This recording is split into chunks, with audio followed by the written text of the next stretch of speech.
A lóversenyek világának sajátos hangulata van, és a nézőtér is tele van egyéniségekkel.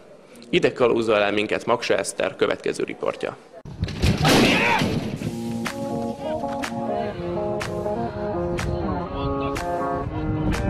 Hogy kerülnek be a tanulók az iskolába? Én választom ki őket. Járom az országot, határokon túl is kacsingatok, és ott keresem a gyerekeket, az erre rátermelt gyerekeket. 35 kiló alatt ritkán vannak, de 35 és 45 között nézem őket igazából, e fölött senki nem lehet zsoké. 8 éve lovaglok, és gyakorlatilag ló mellett nőttem fel, úgyhogy otthon volt egy lovunk, azon tanultam meg lovagolni, apukám tanított meg, és így szívemhez nőttek a lovak, és nagyon szeretek lovagolni, és gyerekkori álmom volt az, hogy zsoké lehessek. Hát én nagyon régóta lovagolok, igazából egy-két kihagyással. Jól hallottam, hogy jövőre lesz japán tanulód is. Igen, ez érdekes, hogy megtaláltak bennünket Japánból is, mert szintén feladatom ugye, hogy az iskolát propagáljam különböző fórumokon is, és megtaláltak bennünket Japánból. Honnan jött az igény egy ilyen zsoké iskolára? Onnan, hogy nagyon-nagyon sok külföldi lovas versenyez Magyarországon, tehát feltűnő az az aránytalanság tulajdonképpen, hogy sokkal több az olasz, német, cseh, szlovák, szerb zsoké, és kevesebb a magyar. A lóversenyzés egy nemzetközi sport, tehát nincsenek nemzeti válogatottak, de Magyarországon vagyunk, tehát magyar embereket is szeretnénk látni telivérek hátán szélsősen száguldani.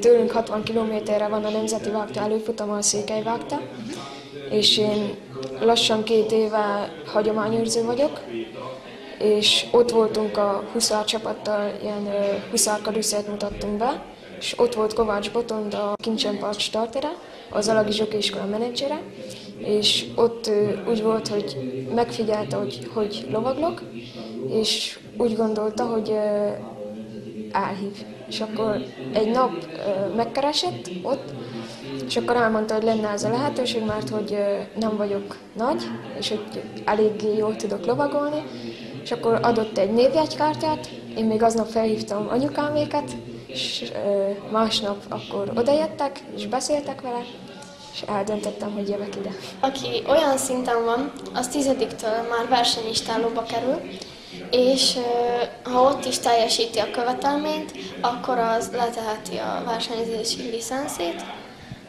és akkor talán versenyben. De aki nagyon jó, az már 15 évesen szerezhet licencet. Tehát a tárcsillagoség. Ha már lóverseny, akkor fogadás. A kettő nem létezhet egymás nélkül, ugyanis együttesen adják meg az élményt. A lóversenynek van 2 szakága, az ügető és a galop. Természetesen mind a kettőre lehet fogadni, hiszen a lóverseny az együtt jár a fogadással, ősidők óta, ugye 1200 éve rendeznek lóversenyfutamokat Magyarországon.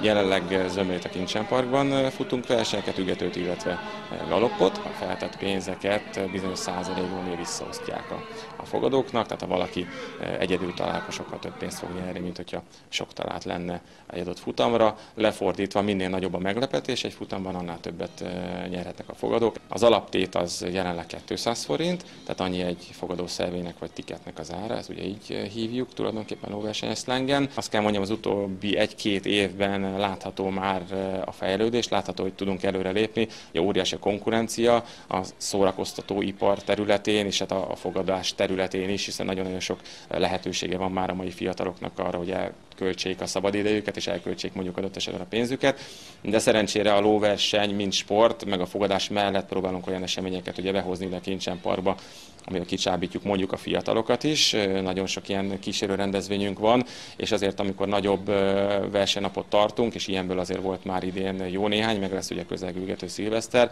tehát ennek kapcsán azért nagyon sok fiatal tudunk megmozgatni, akik hát remélhetően majd valamikor olyan lóversenyesek lesznek, akik mondjuk nem csak egyszer látogatnak ki, hanem mondjuk a következő 20-30 évben is jönnek ide Kincsen Parkba és játszanak. A galopszezonnak már vége, de a Kincsen Park továbbra is vár mindenkit szombatonként az ügetőfutamokra, amik még talán izgalmasabbak is, mint a galop.